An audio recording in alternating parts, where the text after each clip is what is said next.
Olá, meus amores, bem-vindos para mais uma aula de matemática. Hoje nós vamos estar iniciando o capítulo 13. Vamos falar sobre unidades de medida. Quais são as unidades de medida que nós vamos estar estudando no capítulo 13? Vamos falar um pouco sobre as unidades de medida de comprimento e a unidade de medida de tempo. São unidades de medida já estudadas por nós em capítulos anteriores. Vamos estar revendo mais um pouco, relembrando esse assunto. Na unidade de medida de comprimento, nós vamos falar sobre o centímetro e o metro. Para que servem essas duas unidades? O centímetro é a unidade de medida usada para medir pequenos comprimentos, como a borracha, o tamanho de um lápis, de um livro, de uma mesa, né? Então, a gente pode estar utilizando o centímetro para medir objetos pequenos. E qual é o instrumento que nós utilizamos para medir coisas em centímetros? Um instrumento muito comum e utilizado por nós é a régua, mas também podemos utilizar outros instrumentos. A régua é um instrumento de medida usado para medir objetos em centímetros.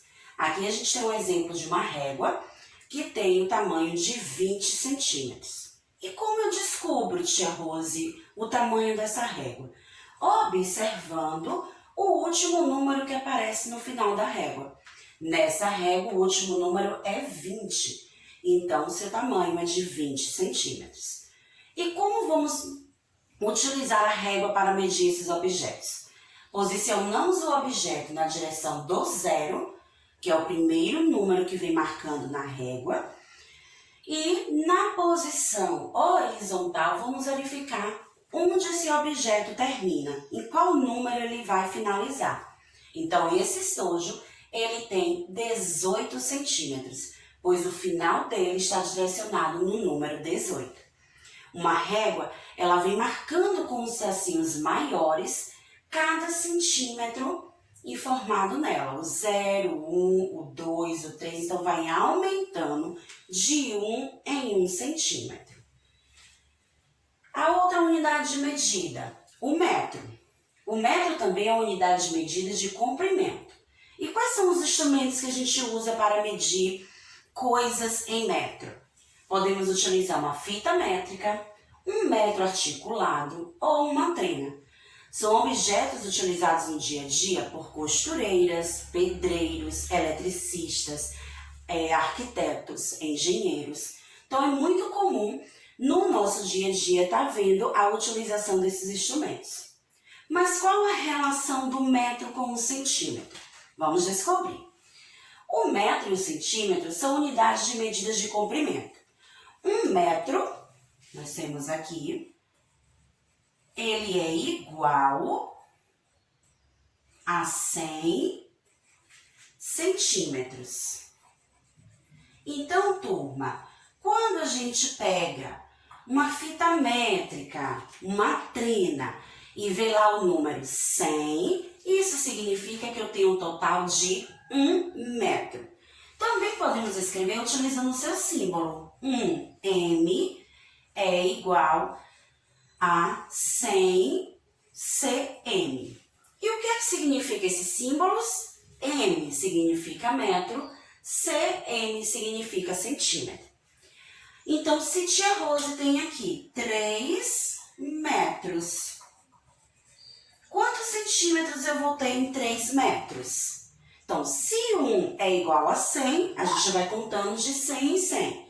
Então, 100, 200, 300. Então, em 3 metros, nós vamos ter um total de 300 centímetros, certo? Vamos lá. Já que agora descobrimos que o metro serve para medir coisas maiores e o centímetro coisas menores, vamos descobrir qual a unidade de medida mais adequada para medir a altura de um prédio. Pausa o vídeo, dá uma olhada em cada desenho que a tia Rose está mostrando aqui na telinha e pensa qual é a unidade de medida mais adequada que você vai usar. Se você disse que para medir a altura do prédio usamos o metro, acertou.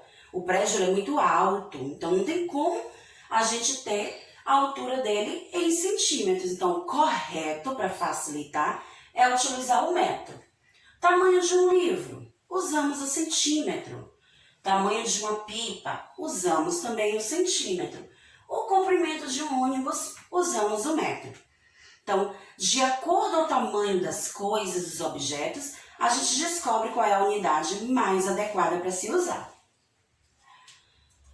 Outra unidade de medida que nós vamos estudar hoje é do tempo.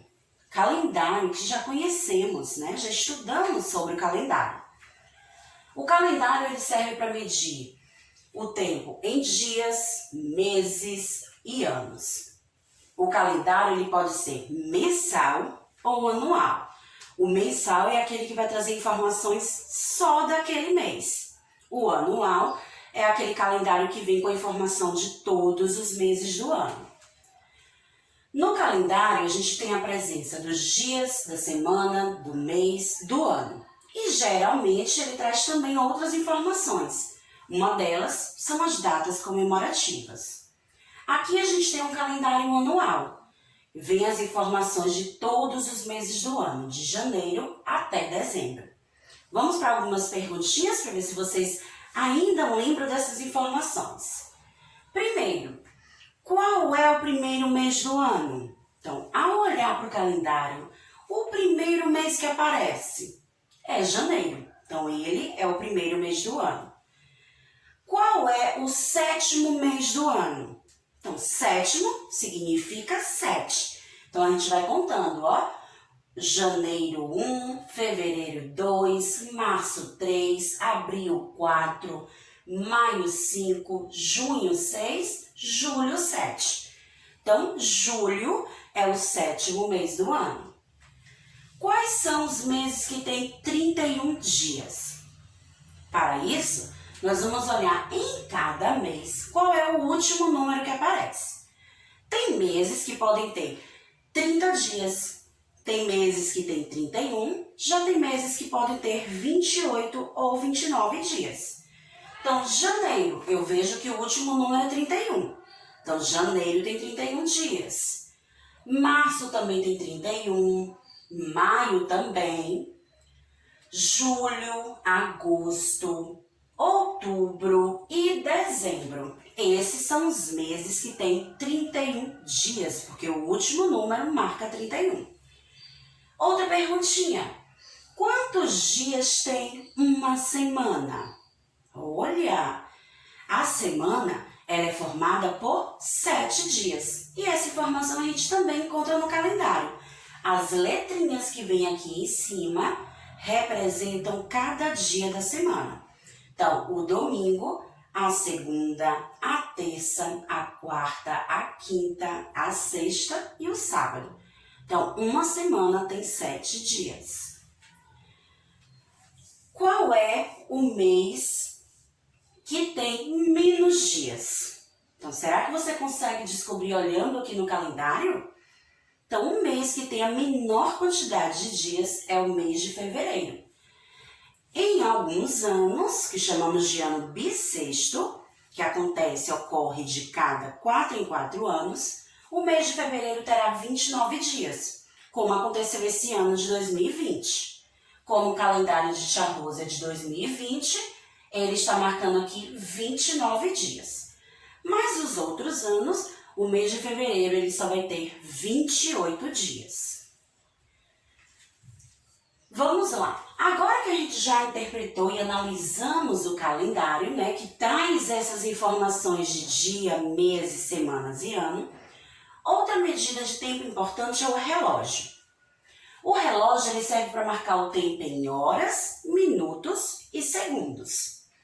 São 2 tipos de relógio que existe. O analógico, conhecido também como relógio de ponteiros, e o digital, que é esse relógio que vem com esses pontinhos e as horas que vai sendo marcada em cada lado com os números. Vamos analisar e entender como funciona cada um deles. No relógio analógico, nós temos o ponteiro pequeno marcando as horas, o ponteiro grande marcando os minutos. E esse ponteiro mais fininho, que não para de girar, ele gira mais rápido no relógio, ele marca os segundos. Então, nesse relógio analógico, a gente percebe que está marcando exatamente 5 horas, pois o ponteiro pequeno está no 5 e o grande está no 12. Toda vez que o ponteiro grande estiver direcionado para o 12, eu digo que aquela hora é uma hora exata. 5 horas, 10 horas, 4 horas, 1 hora. Agora, se um dia tem 24 horas, como o relógio analógico ele vai marcar essas 24 horas?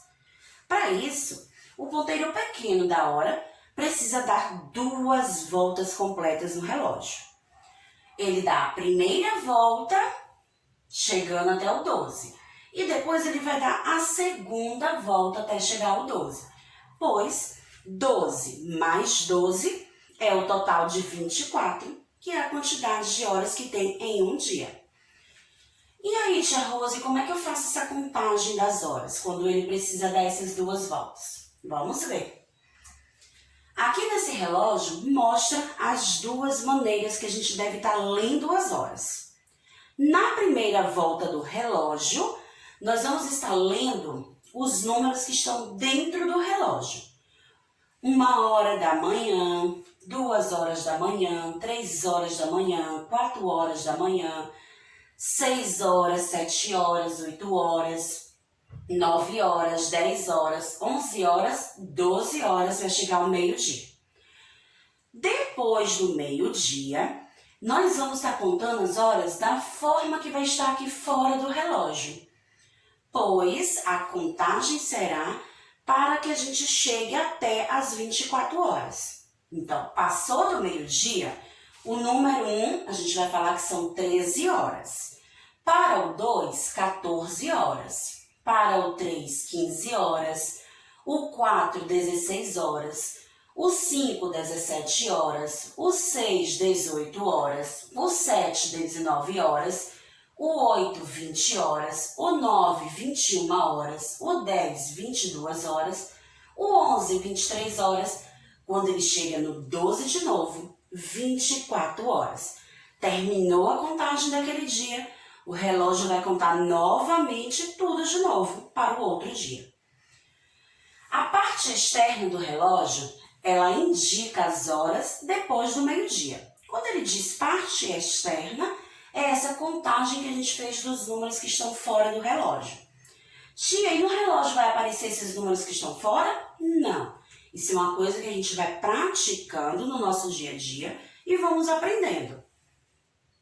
Quando os ponteiros das horas dão a segunda volta no relógio, dessa forma, o número 1 indicará 13 horas, o 2, 14 horas e assim por diante até completar as 24 horas do dia. Já o relógio digital, ele tem uma marcação diferente. Ele não precisa dar essas 2 voltas, porque a contagem dos números já vai acontecer do 1 até o 24. Por exemplo, nesse relógio digital, marca 16 horas. E aí, você sabe que horas é essa?